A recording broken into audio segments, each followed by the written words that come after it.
Assalamualaikum warahmatullahi wabarakatuh. Salam dan bahagia Ibu dan Bapak guru hebat. Saya Rustiana Ulfia, saya calon guru penggerak angkatan 8 dari SMP Negeri 1 Wonokerto, Kabupaten Pekalongan. Berikut ini saya akan membagikan aksi nyata saya pada modul 1.4 Diseminasi Budaya Positif. Rancangan tindakan aksi nyata saya adalah sebagai berikut. Latar belakang budaya positif di sekolah merupakan sebuah kesepakatan bersama yang diyakini bersama untuk dijalankan di sekolah. Budaya positif sangat penting bagi murid dalam mengembangkan kodrat mereka. Oleh karena itu, sekolah perlu menyediakan lingkungan yang positif, sekolah yang ramah anak, agar murid-murid merasa nyaman, merdeka dalam mengembangkan dirinya dengan penuh rasa tanggung jawab dan memiliki karakter yang sesuai dengan profil pelajar Pancasila. Tujuan pada aksi nyata kali ini, yang pertama, mewujudkan merdeka belajar dengan memberikan kesempatan kepada murid untuk berpendapat dalam menyusun keyakinan kelas. Yang kedua, membentuk disiplin positif murid yang bertujuan menjadi budaya positif dengan menjalankan keyakinan kelas. Yang ketiga, menumbuhkan motivasi intrinsik murid terhadap penanaman nilai-nilai kebajikan. Tolak ukur. Yang pertama, guru dan murid secara konsisten mengaplikasikan nilai-nilai kebajikan. Yang kedua, murid mampu membuat keyakinan kelas. Dan yang ketiga, terciptanya merdeka belajar. Lini masa tindakan yang akan dilakukan. Yang pertama, guru menjelaskan tentang pengertian dan pentingnya keyakinan kelas kepada murid. Guru memfasilitasi murid untuk membuat keyakinan kelas. Yang ketiga, keyakinan kelas yang telah disepakati selanjutnya ditandatangani seluruh warga kelas dan dipasang di dinding kelas. Yang keempat, koordinasi dengan kepala sekolah tentang rencana sosialisasi budaya positif kepada seluruh warga SMP Negeri 1 Wonokerto. Yang kelima, sosialisasi kepada seluruh warga sekolah terkait budaya positif, disiplin positif, teori kontrol, hukuman konsekuensi dan restitusi, posisi kontrol guru, segitiga restitusi, dan penguatan profil pelajar Pancasila, serta praktik pembuatan keyakinan agar nantinya dapat dipraktikkan di kelas-kelas lainnya.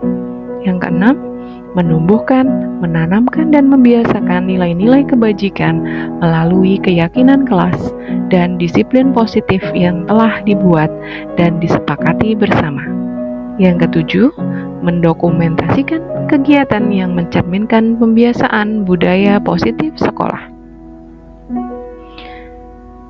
Dukungan yang dibutuhkan dalam kegiatan ini antara lain izin kepala sekolah dalam pelaksanaan sosialisasi budaya positif dengan rekan guru, kolaborasi dengan rekan guru, tenaga kependidikan, dan murid SMP Negeri 1 Wonokerto mengikuti kegiatan sosialisasi dengan baik agar aksi nyata berjalan dengan lancar.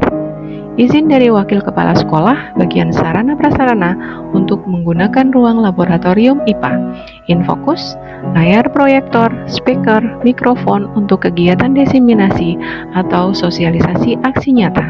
Petugas sekolah untuk menyiapkan ruang sosialisasi beserta kelengkapannya. Dan yang terakhir, dukungan seluruh stakeholder untuk berkomunikasi dan berkolaborasi menciptakan dan membiasakan budaya positif di lingkungan sekolah.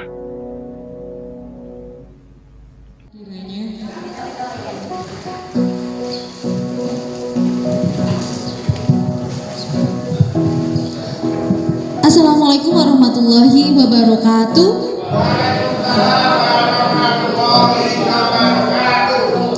Bapak Ibu hadirin sekalian, senang sekali saya Ines Cahyano Febrilianti sebagai moderator pada siang hari ini menyambut Anda semua.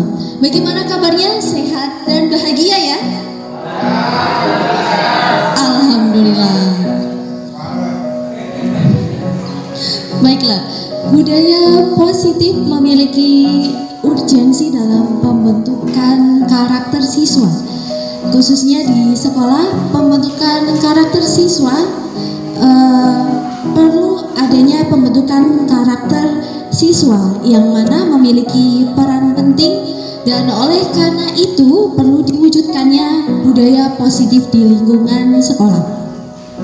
Nah, apa saja bagaimana untuk mewujudkan budaya positif di lingkungan sekolah akan dibahas bersama narasumber kita yang sudah membersamai kita di siang hari ini. SMP Negeri 1 Monomotor sekaligus guru penggerak. Ya, marilah kita berikan tepuk tangan untuk pembicara kita, Ibu Rustiana.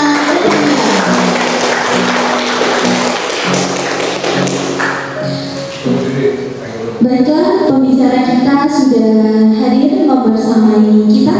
Untuk sesi pertama, pembicara kita akan menyampaikan materinya, dilanjutkan dengan sesi kedua berupa tanggapan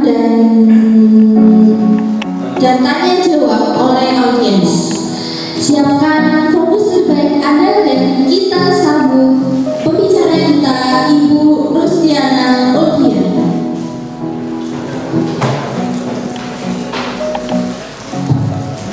Terima kasih. Assalamualaikum warahmatullahi wabarakatuh. Alhamdulillahirrahmanirrahim. Wassalatu wassalamu ala asyrofil anbiya'i wal mursalin wa ala alihi wa sahbihi ajmain. Amma ba'd. Tentunya saya ucapkan terima kasih kepada Bapak dan Ibu yang sudah hadir dalam acara diseminasi budaya positif. Pada kesempatan kali ini, izinkan saya membersamai Bapak Ibu untuk menyampaikan beberapa hal terkait dengan budaya positif. Mungkin sebelumnya saya izin untuk berada di depan Bapak Ibu. Mungkin sebelum kita mulai tentang budaya positif, kira-kira dari Bapak Ibu budaya positif yang mungkin sudah berjalan di sekolah kita itu tentang apa Bapak Ibu?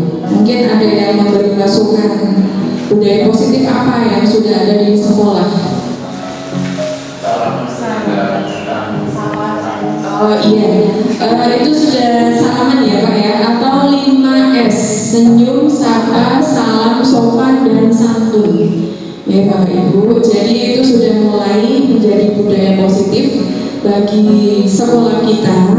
Jadi tinggal bagaimana kita nanti bisa mengembangkan untuk semua siswa itu bisa seperti itu. Jadi tidak hanya ada pada saat jam masuk saja atau mungkin saat pertama kali datang siswa, tetapi itu sudah sering. Jadi ketemu berpapasan dengan Bapak Ibu guru di kelas ataupun mungkin di luar sekolah itu pun sudah terbiasa gitu Bapak Ibu.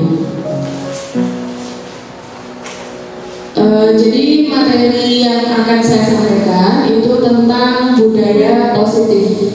Kebetulan di sini saya mendapatkan amanat ya untuk tugas menjadi calon guru penggerak angkatan 8. Di sini ada budaya positif yang harus dipaparkan.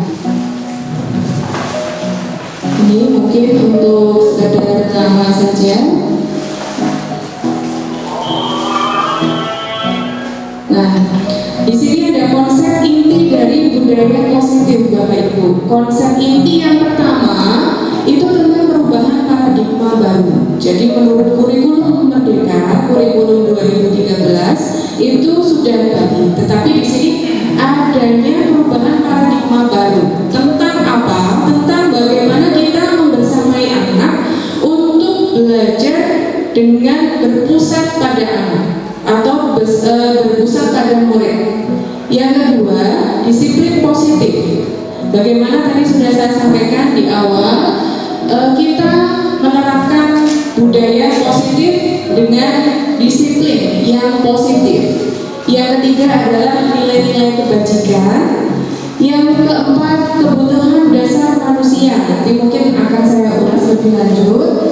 Yang kelima adalah motivasi perilaku manusia. Yang keenam, posisi kontrol guru. Dan yang ketujuh, keyakinan kelas.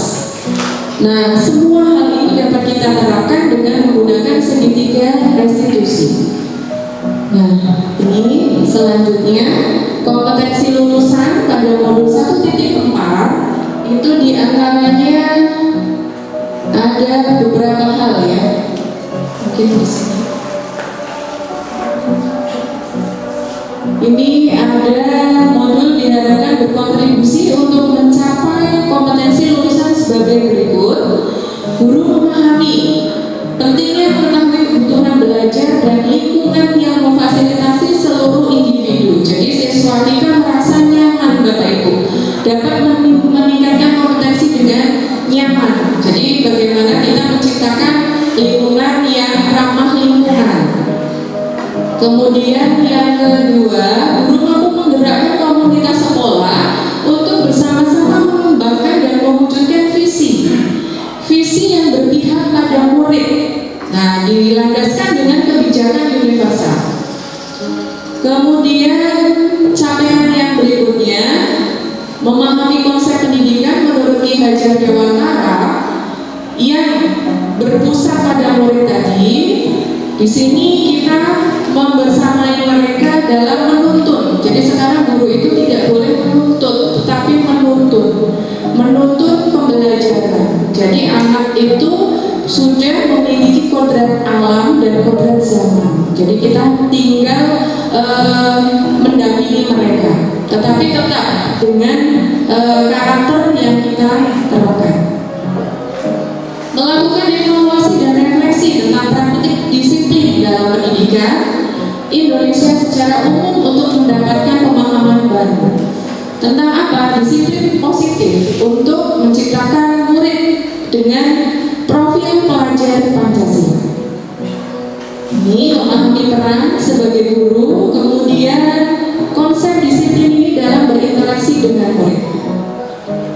Nah, ini capaian mungkin bisa saya sampaikan juga nanti secara lebih mendalam capaiannya untuk per indikatornya.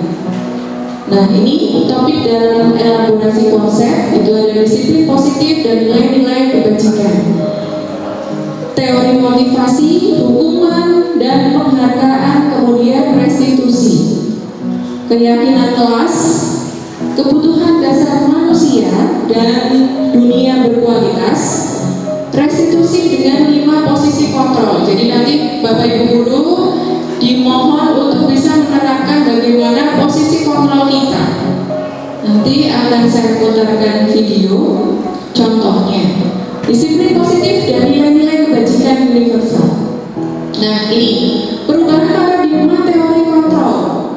Di sini ilusi kontrol. Misalnya di sini guru masih berhadapan mengontrol murid. Kemudian yang kedua, kritik dan membuat orang merasa bersalah dan dapat menguatkan karakter. Itu kita masih sering mungkin seperti itu. Saya pun masih terkadang masih seperti itu, Bapak Ibu.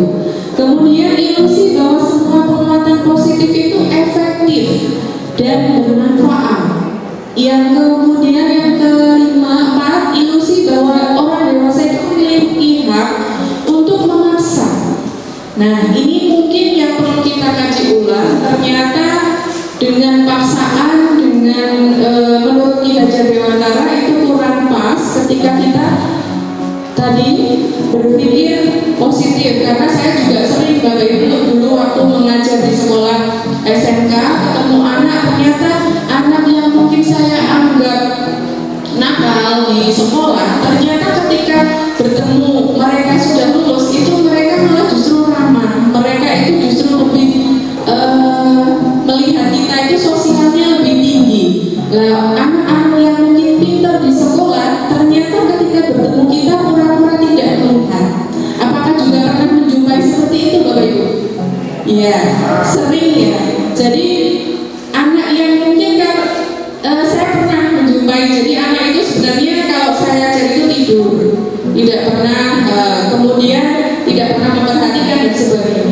Tetapi ketika dia saya pernah kepepet gara-gara butuh naik Grab pada saat itu karena membawa orang tua untuk ke rumah sakit daripada telepon kelamaan. Jadi saya telepon Grab, kebetulan siswaku, murid. Nah, sampai dia itu menyampaikan, Bu, saya antar sampai ke rumah sakit mana yang mungkin kadang-kadang rumah sakit ternyata masih banyak pasien, jadi tidak menerima. Dia itu mau menunggu. Bu, nanti saya tunggu. Pokoknya kalau Bu Fia sudah masuk ke rumah sakit, sudah memang dapat, baru saya pulang. Kalau belum, saya tunggu. Nanti mau diantar kemana? Oke, begitu. Ternyata setelah selesai saya di satu rumah sakit sudah cukup. Kemudian saya mau membayar pun dia tidak mau Bapak Ibu. Jadi saya dapat gratis. Nah, itu mungkin pertama kali saya berpikir bahwa anak nakal itu kadang-kadang ya mungkin bisa termenang Bapak Ibu. Mengenang kalau kita menyampaikan sesuatu yang sampai di hatinya takutnya membekas dan tidak hilang. Jadi kadang-kadang kita memang harus berhati-hati ketika menyampaikan kepada anak. Itu mungkin yang menjadi catatan bagi saya khususnya. Jadi kalau saya mau bilang ke anak itu hati-hati dengan bahasa yang ya pokoknya hati-hati, takutnya bahasa itu membekas pada diri anak dan itu jadi memori sampai kapanpun gitu. Ini jadi kita perubahan siapa sesungguhnya yang memiliki kontrol. Jadi di sini ada stimulus respon. Kita mencoba mengubah orang agar berpandangan sama dengan kita. Ternyata teori kontrolnya itu sudah diganti dengan kita berusaha memahami pandangan orang lain tentang dunia. Yang kedua, perilaku buruk dilihat sebagai suatu kesalahan. Yang teori kontrolnya adalah semua perilaku itu tentunya memiliki tujuan. Nah, ini paradigma yang harus kita mulai ubah. Yang ketiga, orang lain bisa mengontrol saya. Tetapi pada teori kontrol hanya orang yang bisa mengontrol diri Anda. Terus saya bisa mengontrol orang lain. Anda tidak bisa mengontrol orang lain. Begitu. Pemaksaan ada pada saat bujukan gagal. Nih ya.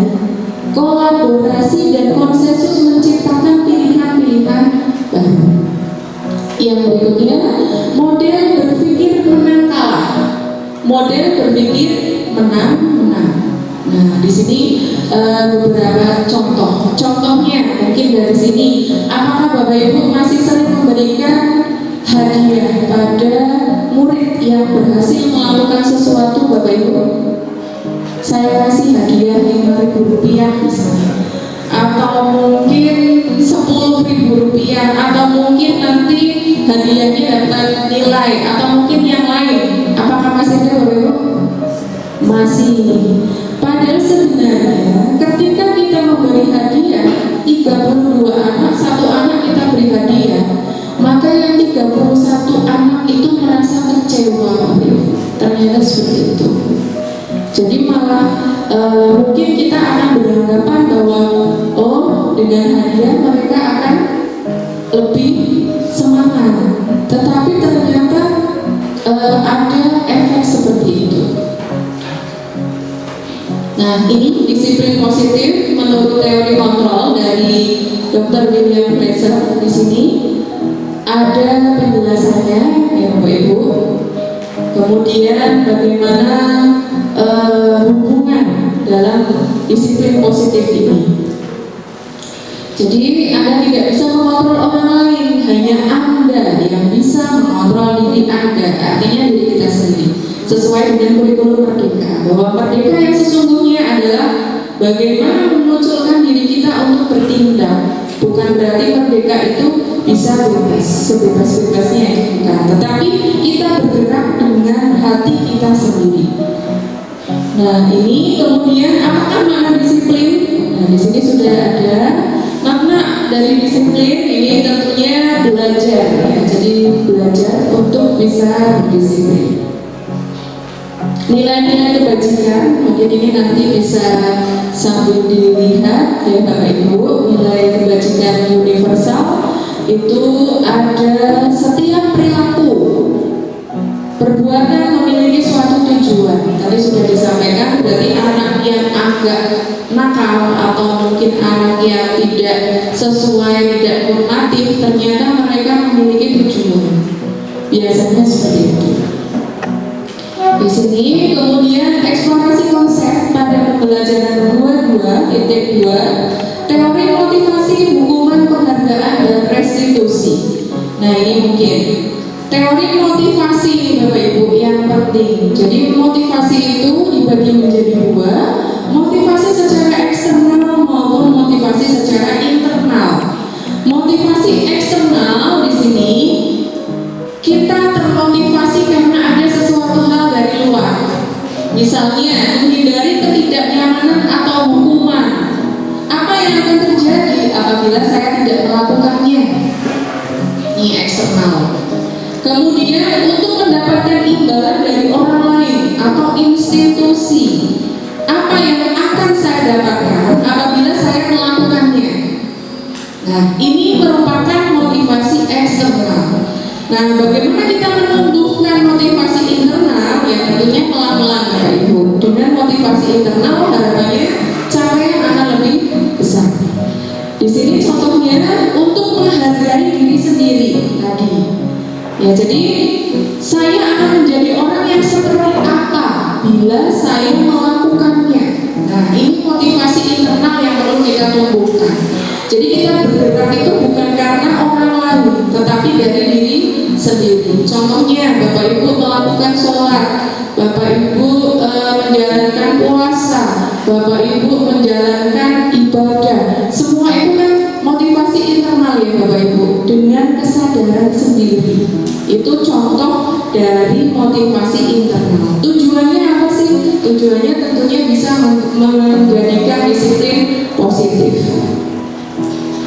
Nah, ini menurut Ki Hajar Dewantara bahwa merdeka itu tidak hanya terlepas dari perintah, tapi juga cakap buat memerintah diri sendiri. Jadi diri kita itu ya yang memerintah diri kita. Jangan pernah beranggapan dari orang lain. Itu menurut Ki Hajar Dewantara. Nah, ini untuk restitusi. Apa itu restitusi? Restitusi itu proses menciptakan kondisi bagi murid untuk memperbaiki kesalahan mereka. Nah, di sini bisa kembali pada kelompok dengan karakter yang lebih kuat. Nah, ini untuk restitusi. Jadi pada restitusi nanti ada 3 tahapan Bapak Ibu. Dari menstabilkan identitas dulu, kemudian validasi tindakan yang salah, dan membuat sebuah keyakinan. Nah, ini untuk ciri-ciri restitusi. Restitusi yang pertama bukan untuk menebus kesalahan, namun untuk belajar dari kesalahan. Ini hal yang paling bermakna Bapak Ibu. Contohnya banyak. Pada siswa itu juga banyak sekali contoh yang mereka itu belajar dari kesalahan. Ternyata pada saat siswa di sekolah itu mungkin mereka belum sadar dengan diri sendiri. Ternyata ketika sudah menghadapi sebuah problema di luar, mereka baru menyadari, oh ternyata saya selama ini kurang tepat. Memperbaiki hubungan, tawaran, bukan paksaan. Kemudian menuntut untuk melihat diri ke dalam hati ya. Dari yang kelima, restitusi mencari kebutuhan dasar yang mendasari sebuah tindakan. Kemudian cara yang paling baik, bagaimana fokus pada karakter, bukan sebuah tindakan. Kemudian restitusi fokus pada solusi dan mengembalikan murid yang berbuat salah pada kelompoknya. Jadi hal yang paling penting kita miliki dari restitusi ini tentunya anak itu lebih sadar pada apa yang sudah diperbuat. Nanti ada materi pada keyakinan kelas. Jadi ketika seorang anak sudah menyadari, tadi kembali pada motivasi internal, maka dia sudah bisa memerintahkan dirinya sendiri. Itu untuk restitusi. Kemudian di sini untuk keyakinan kelas. Nah, mengapa tidak peraturan saja? Mengapa harus keyakinan kelas? Ini jadi saya juga mengambil materi dari modul guru ini bahwa mengapa kita memiliki peraturan harus menggunakan helm bila mengendarai kendaraan roda 2. Kira-kira kenapa Bapak Ibu? Kira-kira kenapa? Kalau memakai helm itu kenapa Bapak Ibu? Untuk apa?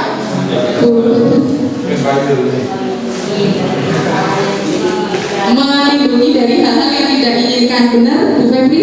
Tapi kalau misalnya beli lombok misalnya di toko masih di satu desa, kira-kira Bu Febri pakai helm enggak?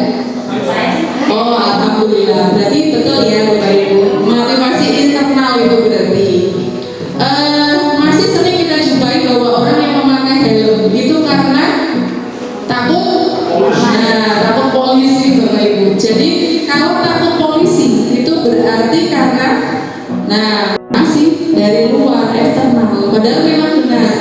Bahkan mungkin naik sepeda saja saya pernah tanya harga helm sepeda itu ternyata harganya juga mahal Bapak Ibu. Karena apa? Karena yang dilindungi itu sama-sama kepala.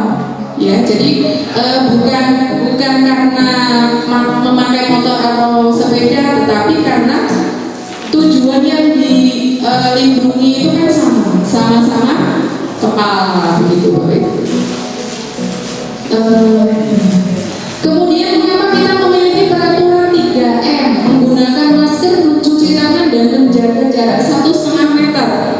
Nah ini mungkin alasannya ya sama ya, masih hampir sama karena aturan begitu. Tetapi mudah-mudahan semua Bapak Ibu SMP 1 Wonokerto sudah memiliki motivasi internal bagaimana menjaga kesehatan. Mengapa kita memiliki peraturan harus datang tepat waktu pada saat mengikuti pelatihan atau mungkin pada saat jam kerja. Nah ini juga merupakan sebuah motivasi dari eksternal atau internal itu nanti bisa diterapkan. Nah ini jadi budaya positif pertama dari peraturan kelas Bapak Ibu, peraturan kelas. Kemudian peraturan kelas itu sekarang sudah diubah mungkin ya, karena peraturan itu sepertinya hanya gurunya yang menghendaki, sehingga murid tadi nanti muncul motivasi eksternal, takut hukuman dari Bapak Ibu guru. Tetapi sekarang harus sudah dibuat sebuah keyakinan kelas. Jadi kesepakatan antara guru dan siswa. Jadi kalimatnya bukan peraturan lagi. Kemudian setelah keyakinan ini bisa berjalan, maka akan muncul lingkungan yang positif. Lingkungan yang positif akan memunculkan budaya positif di sekolah. Nah ini nanti pembelajaran kita menjadi lebih nyaman. Nah ini mungkin kesepakatan kami guru dan murid yang saling menyayangi. Kemudian kami murid yang semangat belajar. Kita mungkin pelan-pelan ya Bapak Ibu, saya pun belum sepenuhnya. Kami murid yang peduli dengan teman-teman. Nah, jadi nanti tidak ada budaya bullying. Bullying itu dihilangkan. Anak-anak kita kemarin dengan saya memberikan sebuah sticky note untuk menulis beberapa hal atau beberapa peraturan yang akan mereka sepakati. Yang ini itu ada beberapa yang masih memanggil dengan nama orang tuanya. Nah itu ternyata mereka tidak nyaman Bapak Ibu. Jadi kemarin 81 dengan 82 sudah saya sampaikan. Berarti kesepakatan kita seperti itu, nanti jadikan keyakinan jangan sampai kita saling membuli temannya seperti itu. Nah ini selalu kembalikan buku ke tempatnya di peraturan. Dan seterusnya, dilarang mengganggu orang lain, hadir di sekolah 15 menit sebelum pembelajaran dimulai, dilarang melakukan kekerasan, kemudian dilarang menggunakan narkoba, bergantian atau menunggu giliran, gunakan masker, jangan berlari di kelas atau di koridor ini. Sehingga keyakinannya menjadi apa? Keyakinan yang dimiliki selalu kembalikan buku ke tempatnya. Tentunya kita meyakini adanya tanggung jawab di sini. Kemudian dilarang mengganggu orang lain di sini berarti menghormati orang lain, hadir di sekolah 15 menit, komitmen, kemudian melakukan kekerasan, dilarang melakukan kekerasan, ini juga keselamatan, menghormati orang lain, terus dilarang menggunakan narkoba juga demi kesehatan, terus bergantian atau menunggu giliran, menghormati orang lain dan bersabar, gunakan masker, kesehatan, keselamatan, jangan berlari, juga tentang keselamatan dan keamanan. Nah, ini perubahan pada modul 1.4. Di sini hukuman pada dihukum oleh penghargaan yang semula ada 5 unsur, hasil riset menjadi 8. Nah, ini pengaruh jangka pendek dan jangka panjang, kemudian sampai dengan penghargaan merusak hubungan. Terus di sini kemarin saya belajar ini Bapak Ibu untuk membuat keyakinan kelas. Ini kebetulan di kelas 9, kelas 81 dan 82. Ini mereka saya ajak untuk, ternyata ada yang kalimat menggunakan seragam lengkap. Nah, pada saat itu ada salah satu teman yang tidak memakai dasi pada saat itu. Nah, dia langsung dengan otomatis mengambil dasi Bapak Ibu. Ya, ketika saya sampaikan, kira-kira dari kalian semuanya, tadi sudah disampaikan keyakinan kelas kita bahwa seragam yang kita gunakan harus lengkap. Coba dilihat temannya atau dilihat diri sendiri dulu, baru lihat temannya, ada tidak yang tidak pas. Nah, kemudian yang tidak menggunakan dasi ternyata langsung mengambil Bapak Ibu. Ya, mudah-mudahan itu bisa semuanya bisa merasa seperti itu. Jadi ada motivasi internal. Kemudian di sini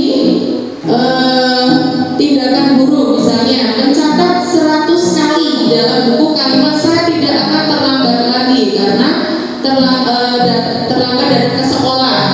Lari mengelilingi lapangan basket 2 kali. Kemudian murid diminta untuk push up 15 kali karena tidak menggunakan masker. Menggantikan kertas tugas teman yang telah dicoret-coret. Membersihkan tumpahan air di meja tulis. Meminta murid tidak mengenakan sepatu seharian dan mengelilingi lapangan 2 kali karena terlambat 10 menit untuk pelajaran PJOK. Mungkin seperti itu. Nah, ini jadi kita bisa melihat bahwa mencatat 100 kali ini termasuk hukuman ya Bapak Ibu. Lari mengelilingi lapangan basket itu juga hukuman. Push up untuk murid juga hukuman. Kemudian menggantikan kertas tugas teman yang telah dicoret-coret. Ini termasuk konsekuensi. Jadi kita mulai menggunakan konsekuensi dari apa yang sudah dilakukan. Membersihkan tumpahan air di meja tulis karena tersenggol pada saat belajar. Ini juga konsekuensi. Murid disuruh tidak mengenakan sepatu seharian di sekolah karena tidak mengenakan sepatu hitam. Nah, ini juga hukuman ini Bapak Ibu. Lari mengelilingi lapangan basket 2 kali karena terlambat 10 menit. Nah, ini konsekuensi karena kebetulan di sini ada pelajaran PJOK. Jadi untuk materi juga bisa disampaikan. Nah, ini hukuman, masih hukuman dan konsekuensi. Hukuman berarti sesuatu yang menyakitkan harus terjadi. Ini hukuman. Jika konsekuensi itu sesuatu yang harus terjadi. Berarti kita mulai belajar untuk menerapkan konsekuensi. Membuat anak sakit. Nah, fisik maupun hati Bapak Ibu. Ini untuk jangka waktu lama. Ternyata memang betul. Jadi siswa itu memang kalau kita project mungkin dari diri kita sendiri saja Bapak Ibu, tidak usah siswa. Kita sendiri terkadang bisa menceritakan Bapak Ibu guru kita di waktu yang lampau. Pak, misalnya Burawati itu seperti ini. Mungkin ini versi siswa. Misalnya saya muridnya Burawati. Nah, bisa jadi saya menceritakan Burawati itu guru yang seperti ini. Pak Ibnu itu guru yang seperti ini misalnya. Itu terjadi Bapak Ibu. Dan memang kalau beban kita sebagai guru itu memang sangat luar biasa Bapak Ibu, karena ketika kita sudah di hati mereka, itu pasti apa yang kita lakukan nanti diceritakan. Jadi kadang saya juga agak takut Bapak Ibu, karena kalau yang diceritakan positif, alhamdulillah. Kalau yang diceritakan negatif, ya kita merasa kurang enak Bapak Ibu, karena memang memori anak itu luar biasa. Bahkan mungkin anak saya sendiri juga sama.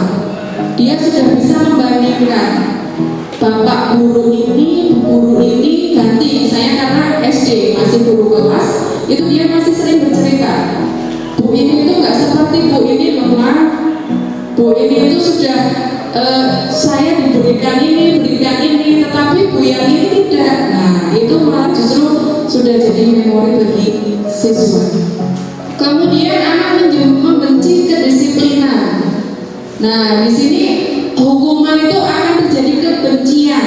Siswa akan benci pada kedisiplinan. Saya tidak suka dengan disiplin. Nah tetapi kita gunakan konsekuensi sehingga dia akan menghargai disiplin. Terus di sini hukuman itu sifatnya paksaan.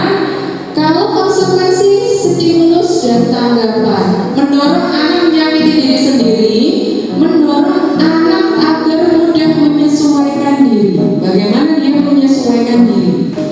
Mungkin ini memang berat Bapak Ibu, tugas Bapak Ibu, tugas kita semua, tugas panjenengan itu memang sangat berat sekarang. Karena memang waktu kita dengan anak itu sebenarnya lebih sedikit, tetapi PR kita banyak. Terus di sini konsep diri yang buruk, konsep diri yang baik, anak belajar untuk menyembuhkan kesalahan. Tapi di sini anak belajar untuk mematuhi peraturan. Bagaimana peraturan itu bisa kita patuhi? Nah, di sini identitas hukuman, ada identitas gagal itu pada hukuman, kemudian identitas sukses itu disiplin, konsekuensi dan restitusi. Ini kebutuhan dasar manusia. Jadi sebenarnya manusia itu memiliki 4 kebutuhan dasar. Kebutuhan kasih sayang dan rasa diterima. Mungkin saya pernah mengikuti seminar Bapak Ibu pelatihan. Ternyata pertanyaan yang disampaikan dari seminar itu mungkin Bapak Ibu di sini yang putra putrinya usia SMP itu siapa saja?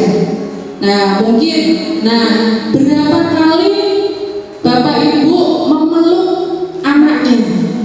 Nah itu pertanyaan itu Bapak Ibu. Tetapi dengan catatan lawan jenis. Ya, misalnya ibu berarti memeluk anak laki-laki, tapi yang sudah besar. Bapak juga sama, memeluk anak perempuan yang sudah besar. Ternyata kebutuhan pelukan itu memang besar Bapak Ibu. Nah ini seharusnya kita terapkan pada anak kita, sehingga dia tidak mencari pelukan dari orang lain seperti itu Bapak Ibu. Nah itu sebuah motivasi buat kita semua. Ternyata memang memeluk orang, ya, karena anak itu kan butuh. Jadi butuh kasih sayang itu. Ketika dia tidak diluapkan, mencari orang lain itu yang terjadi. Mungkin beberapa hal di siswa kita mungkin ya Bapak Ibu, karena orang tuanya kan banyak yang tidak di rumah. Nah itu sekarang mungkin Bapak Ibu saya pun mulai belajar. Saya sampaikan bahwa anak laki-laki nanti harus dekat dengan saya, begitupun sebaliknya, sehingga dia tidak kurang dari segi kebutuhan kasih sayangnya seperti itu. Kesenangan Bapak Ibu, kebutuhan kesenangan, penguasaan dan kebebasan. Seorang anak melakukan sesuatu tentunya bertujuan. Nah ini tujuannya dari kebutuhan dasar manusia. Jadi tadi eksplorasi konsep. Di sini ada 5 posisi kontrol. Jadi 5 posisi kontrol itu apa saja? Di sini sebagai penghubung. Yang kedua, pembuat orang merasa bersalah, teman, pemantau, dan manajer. Mungkin kalau ini nanti saya putarkan video saja biar lebih jelas.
Posisi penghukum ini Bu, Bapak Ibu.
Ini posisi yang kedua Bapak Ibu, membuat merasa bersalah.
Untuk contoh dari komposisi kontrol, jadi kalau menurut pembelajaran bahwa kita harus menempatkan diri untuk menjadi seorang manajer di situ. Jadi tentunya itu memang butuh proses ya Bapak Ibu. Kita masih beberapa kali menggunakan prinsip bahwa guru itu kadang menjadi seorang penghukum. Nah, karena memang tujuan kita sebenarnya baik, jadi semua itu pasti bertujuan. Kita punya tujuan yang baik untuk menargetkan murid dalam hal ini. Seperti tadi kasus terlambat, siswa terlambat, ternyata dengan posisi manajer itu lebih efektif Bapak Ibu untuk menerapkannya. Ya memang tugas kita, tadi saya ulang lagi bahwa tugas kita sebagai seorang guru sangat berat Bapak Ibu. PR-nya banyak. Di sini yang berikutnya adalah segitiga restitusi. Jadi untuk segitiga restitusi ini ada 3 tahapan dalam hal ini. Yang pertama adalah menstabilkan identitas. Menstabilkan identitas di sini sudah ada kalimatnya. Kamu tentu punya alasan mengapa melakukan itu. Ini menstabilkan. Di sini ada ini ya. Setiap orang pasti pernah melakukan kesalahan. Kemudian kamu bukan satu-satunya yang pernah melakukan ini. Biasanya seperti itu. Kita tanya dulu di awal. Setelah itu, di sini ada validasi ya. Untuk validasi tindakan yang salah di sini. Apa sih kesalahannya? Yang terakhir, menanyakan keyakinan seperti tadi yang sudah dilakukan ibu gurunya Naren. Di situ sudah dijelaskan apa yang menjadi keinginan orang itu dari keyakinan yang sudah dibuat.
Tadi Bapak Ibu, saya memberi contoh untuk mempraktikkan segitiga institusi Bapak Ibu. Jadi 3 hal yang perlu kita terapkan, dari menstabilkan identitas, kemudian validasi tindakan yang salah, kemudian menanyakan keyakinan pada siswa atau murid.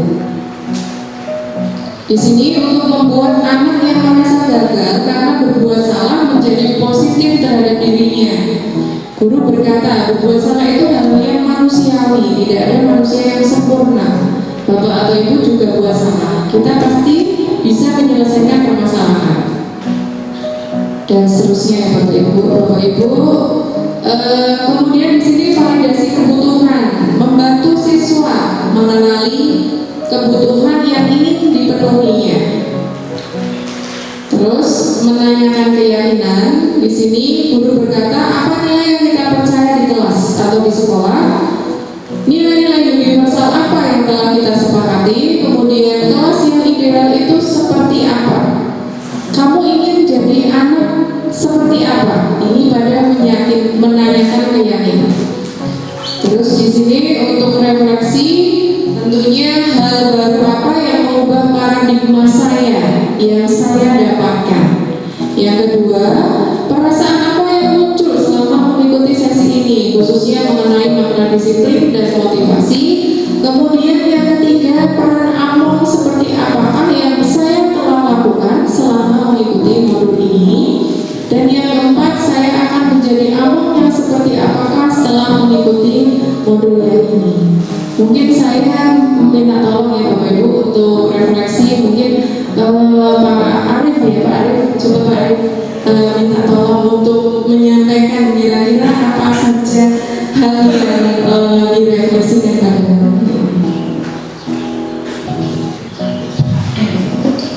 ya. Sebelumnya terima kasih ya atas waktu yang diberikan. Di sini saya akan mengapresiasikan apa yang saya dapatkan dari penyampaian yang telah dilakukan oleh Ibu Fia. Pertama, beberapa yang mengubah paradigma saya yang saya dapatkan. Dan apa saja yang saya dapatkan itu gitu. Hal yang mengubah paradigma saya adalah tadi di awal Bu Fia telah menjelaskan bahwa sebenarnya kita sebagai guru itu sebenarnya tidak bisa mengontrol anak didik kita ya. Tapi yang bisa mengontrol anak didik kita itu adalah sebenarnya dari diri kita sendiri. Jadi apapun yang kita lakukan, stimulus dari luar itu bisa jadi anak tersebut berpandangan atau terlihat patuh dengan kita, tetapi dalam dirinya mungkin tidak akan seperti itu. Itu terbukti bisa jadi anak yang melakukan kesalahan yang berulang-ulang itu adalah bukti bahwa apa yang kita lakukan itu sebenarnya kita membekas pada diri anak sendiri. Tapi tadi saya setuju dengan apa yang tadi disampaikan oleh Bu Fia bahwa ketika kita memberikan arahan atau pandangan agar anak bisa berubah itu adalah dengan menstimulus anak agar dia bisa mengontrol dirinya sendiri. Tadi saya lihat pada video di rumah posisi kontrol itu, saya tertarik dengan posisi kontrol sebagai seorang manajer. Jadi kita sebagai guru hanya bisa mengarahkan anak yang melakukannya. Jadi kita hanya menuntut agar anak itu bisa berubah secara mandiri. Mungkin itu. Yang kedua, perasaan apa yang muncul selama mengikuti sesi ini khususnya mengenai makna disiplin dan motivasi prinsip. Ya, disiplin kita semuanya pasti setuju bahwa ketika kita mendasarkan disiplin itu tujuannya adalah untuk kebaikan anak. Ya, di mana sekolah adalah tempat mereka untuk belajar dalam segala hal, terutama dalam kedisiplinan. Terus banyak cara-cara yang dapat dilakukan untuk mendisiplinkan anak. Ya, tadi sudah disampaikan banyak. Ada cara dengan cara buku, ada dengan cara membuat anak merasa bersalah, dan sebagainya. Tetapi lagi-lagi kita sebagai guru tidak bisa mengontrol anak untuk berbuat lebih baik, tetapi kita hanya bisa menuntut dan mengarahkan agar anak tersebut muncul dalam dirinya, atau di sini disebut sebagai motivasi prinsip, agar mereka bisa mengubah dirinya sendiri menjadi yang lebih baik dari yang sebelumnya. Yang ketiga, peran Among seperti apakah yang saya lakukan selama mengikuti modul ini? Ini mungkin untuk saya atau untuk dirinya? Untuk saya ya? Oh, sedikit. Among di dalam pembelajaran terutama yang telah diajarkan oleh Pak Pendidikan kita, yaitu belajar keluarga, adalah ada 3 yang saya tahu, ini bisa diluruskan apabila ada salah. Pertama adalah dengan soal sumberwoto, dengan tio manakaso dan tubuh hadani. Mungkin di sini saya mencoba sebagai guru untuk menjadi teladan yang baik untuk murid-murid saya. Terus berikutnya belajar untuk memotivasi anak dan mereka bisa semangat belajar dan mendorong agar bakat yang mereka punya itu bisa muncul seperti itu. Terus yang keempat, saya akan menjadi Among seperti apakah setelah mengikuti modul ini. Tentu tadi yang sudah saya sampaikan itu adalah harapan saya sekaligus harapan saya adalah menjadi guru yang tadi sudah saya sampaikan, itu menjadi guru yang infrastruktur, inovasi dan tubuh dari mungkin itu saja yang dapat saya sampaikan. Dan tentunya minta maaf. Assalamualaikum warahmatullahi wabarakatuh.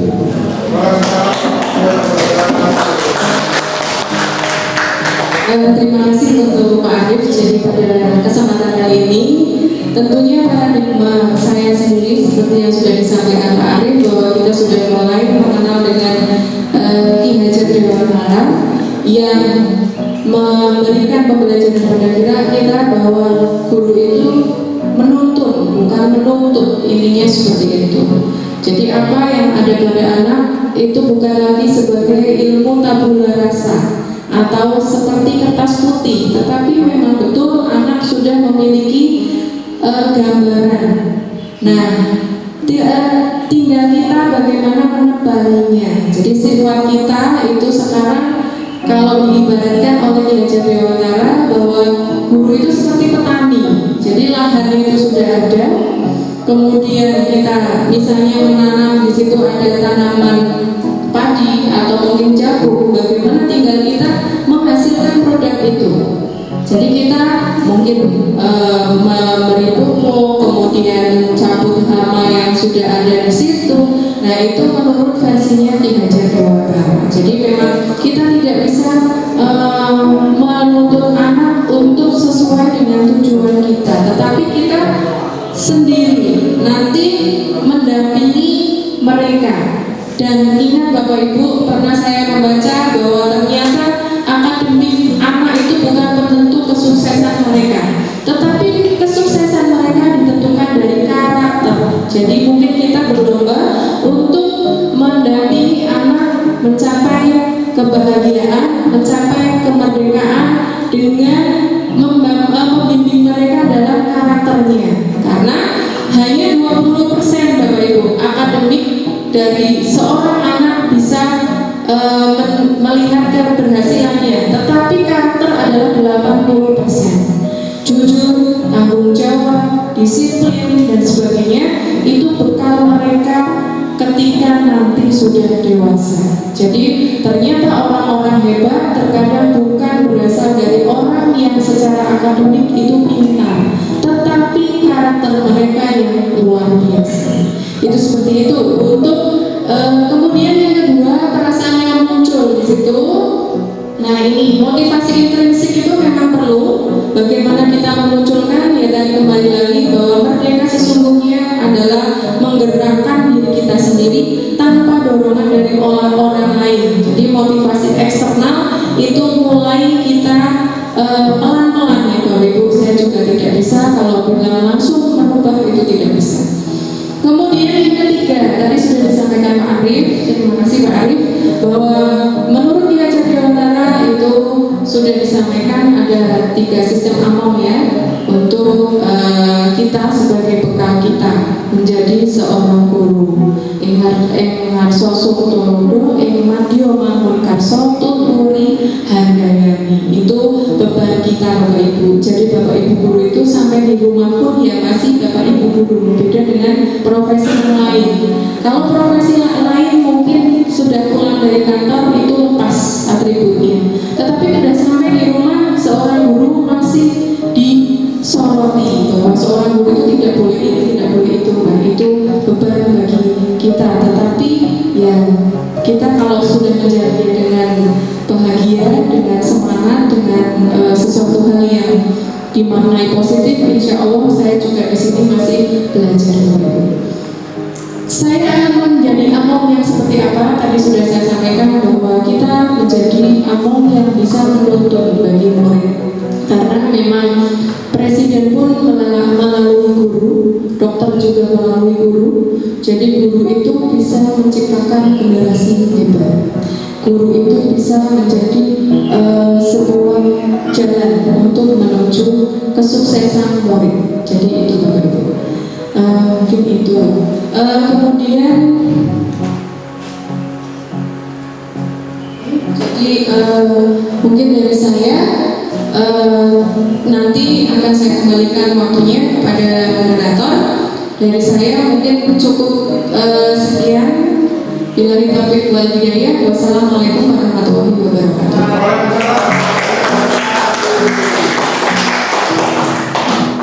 Baiklah, luar biasa ya slide yang kita dapatkan dari Bu Via. Kemudian selanjutnya memasuki ke sesi yang kedua, saya akan memberikan kesempatan kepada audiens untuk memberikan tanggapan maupun bertanya. Ya, boleh untuk 3 penanya, silakan saya persilakan langsung saja untuk tunjuk tangan. Ya, monggo.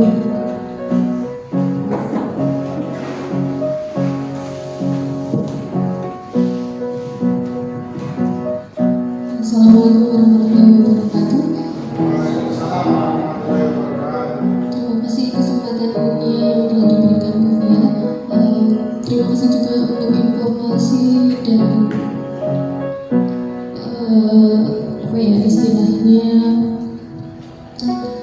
pendapat yang sudah diberikan. Jadi sedikit pertanyaan untuk Bu Via mengenai budaya positif. Jadi kan mungkin dari sekolah itu kan sudah ada budaya positif masing-masing Ibu. Jadi untuk keyakinan kelas yang disampaikan ke kelas itu kan harus menggunakan, kalau saya lihat di contoh-contoh yang tadi Bu Via sampaikan itu kan menggunakan kalimat positif ya. Boleh nggak kita menggunakan kalimat negatif misalnya di mana cara-cara seperti itu? Kemudian untuk konsekuensinya, apakah ketika dibuat kesepakatan kelas, konsekuensinya itu juga harus disepakati bersama? Itu saja, terima kasih. Saya akhiri, wassalamualaikum warahmatullahi wabarakatuh. Terima kasih Bu Dinda atas pertanyaannya. Monggo Bapak Ibu yang lain.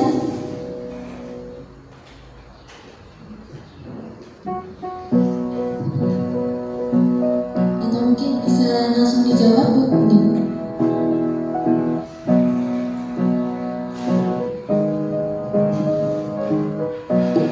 Terima kasih atas pertanyaan yang diberikan tadi dari Bu Dinda. Budaya positif itu sudah ada di kelas, keyakinan kelas menggunakan kalimat positif. Mungkin dari kalimat positif itu memang iya, yang jelas sekarang itu kalimat yang digunakan adalah kalimat positif. Jadi kita kemarin saya sudah memperhatikan Bapak Ibu, memang anak itu saya bimbing untuk membuat sebuah peraturan dulu. Jadi bukan membuat, tetapi dia saya suruh menyebutkan beberapa peraturan yang sudah ada di sekolah. Nah, memang kalimatnya kalimat negatif semua Bapak Ibu. Dilarang mencoret-coret tembok, dilarang membuang sampah sembarangan, dilarang hadir terlambat. Pokoknya semuanya menggunakan kalimat negatif. Nah, di sini kalau menurut saya dan memang yang sudah saya pelajari bahwa keyakinan kelas itu dibuat menggunakan kalimat yang positif. Kalimat positif itu berarti kemarin dari apa peraturan yang sudah dibuat, sudah dimunculkan pada anak-anak. Jadi saya membagikan sticky note, kemudian dari sticky note itu mereka tulis beberapa peraturan yang ada di sekolah. Kemudian saya suruh tempel di depan. Setelah kita baca bersama-sama, ternyata itu tulisannya semua menggunakan kalimat negatif. Nah, kenapa alasannya dengan positif? Itu kalau saya pribadi, tadi ada konsep tentang paradigma baru. Bagaimana kita mengenal bahwa kita itu harus berpikiran menang-menang Bapak Ibu. Jadi kalimat negatif, kalau saya pernah baca juga bahwa ketika kita berpikiran negatif, otomatis banyak sel mati yang ada pada diri kita. Jadi kita itu harus selalu berpikir untuk positif. Jadi memang untuk kalimat karena keyakinan itu dibuat secara bersama, maka konsekuensinya bagaimana? Apakah kita sepakati secara bersama? Kalau saya pribadi, kita juga harus konsekuensinya kita sepakati secara bersama. Jadi kalau memang kita sampaikan kepada anak-anak, bagaimana? Tadi saya sampaikan bahwa dilarang membuang sampah sembarangan.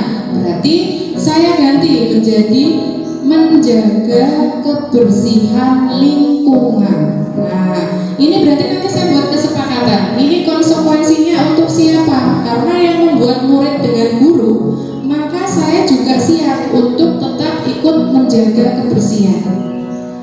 Misalnya mengenakan pakaian seragam lengkap itu juga bisa untuk siswa dan guru. Misalnya saya masuk kelas, saya beri contoh, ya saya usahakan misalnya tetap menggunakan identitas semua. Jadi anak itu menggunakan nama, kemudian dasi dan atribut lain. Saya juga akan bilang kepada anak-anak, saya juga sama. Tolong nanti misalnya kalian melihat saya kok lupa, itu saya juga diingatkan ada konsekuensinya apa, misalnya seperti itu. Kita sepakati secara bersama. Dan keyakinan kelas itu sebaiknya setelah kita buat bersama dengan anak-anak itu bisa dicetak, ditempel, dan mungkin ditandatangani Bapak Ibu, ditandatangani secara bersama. Jadi mereka harus sadar. Saya kembalikan lagi, tadi sekalian sudah bilang kita harus disiplin, tidak boleh terlambat, tidak mengerjakan PR. Itu kita bisa simpulkan menjadi kalimat bahwa disiplin di sekolah. Disiplin itu apa saja? Ya macam-macam, semuanya itu. Berarti kalian siap ya hadir sebelum jam pelajaran dimulai, misalnya seperti itu. Mungkin itu Bapak Ibu. Begitu Bu Linda. Ya, mungkin ada lagi. Monggo Bapak Ibu yang lain barangkali ada yang mau bertanya. Saya persilakan.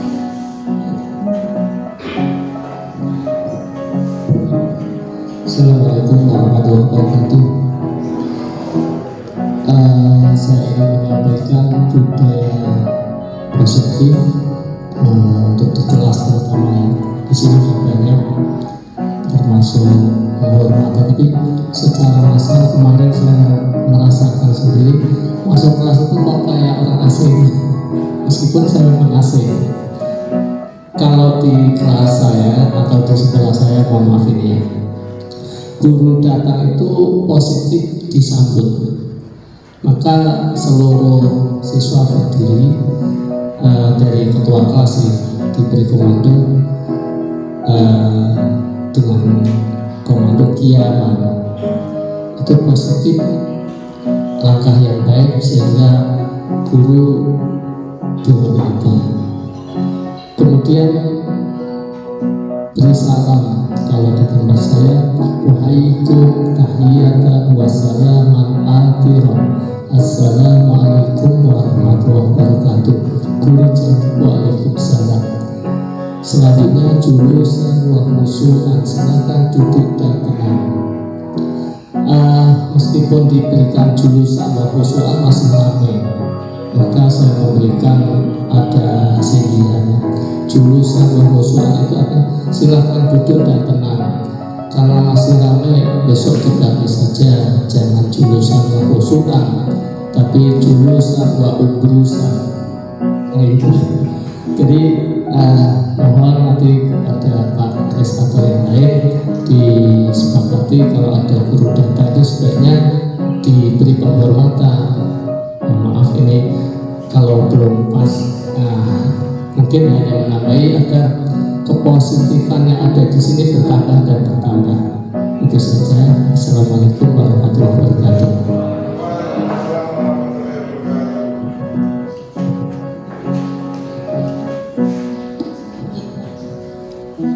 Terima kasih Pak Agus ya. Itu memang sudah baik sekali Bapak Ibu. Mungkin itu bisa dijadikan sebagai tambahan wawasan, contohnya untuk budaya positif di sekolah kita. Kalau kemarin saya sudah sampaikan kepada kelas 81 dan 82, kebetulan saya mengajarnya di kelas 81 dan 82. Jadi mungkin begini Bapak Ibu, saya mengawalinya anak-anak. Ini mungkin pertama kesepakatan kelas yang jadi nanti keyakinan kelas. Jadi keyakinan kelas kita ya mungkin sementara untuk pelajaran saya seperti itu. Jadi mungkin nanti Pak Agus bisa memulai dengan seperti itu, boleh ya Pak? Mungkin itu tanggapan dari pribadi saya. Jadi itu sangat baik. Jadi tidak ada yang keliru di situ. Memang Bapak Ibu guru itu tadi saya sampaikan bahwa karakter itu hal yang paling mendasar bagi murid, bagi siswa. Jadi monggo mungkin tanggapan dari Pak Agus itu luar biasa sekali, bahwa budaya positif di sekolah akan berjalan dengan baik tentunya ketika semua warga sekolah saling mendukung, saling berkolaborasi, tentunya harus dikomunikasikan dengan baik pula. Mungkin itu pendapat saya Bapak Ibu.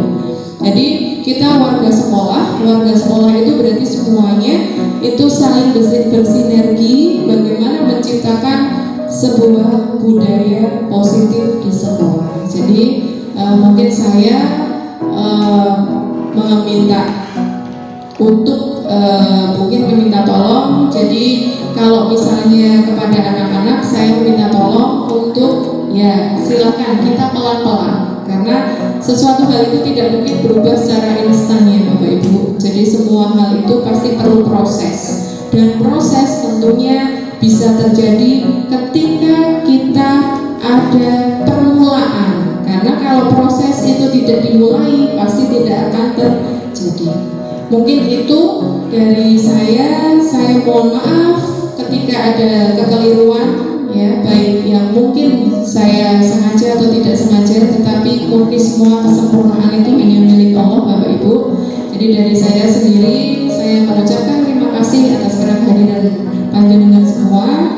Mungkin ini sekaligus saya menutup kegiatan, nanti saya kembalikan ke moderator. Dari saya sangat berterima kasih. Billahi taufik wal hidayah. Wassalamualaikum warahmatullahi wabarakatuh.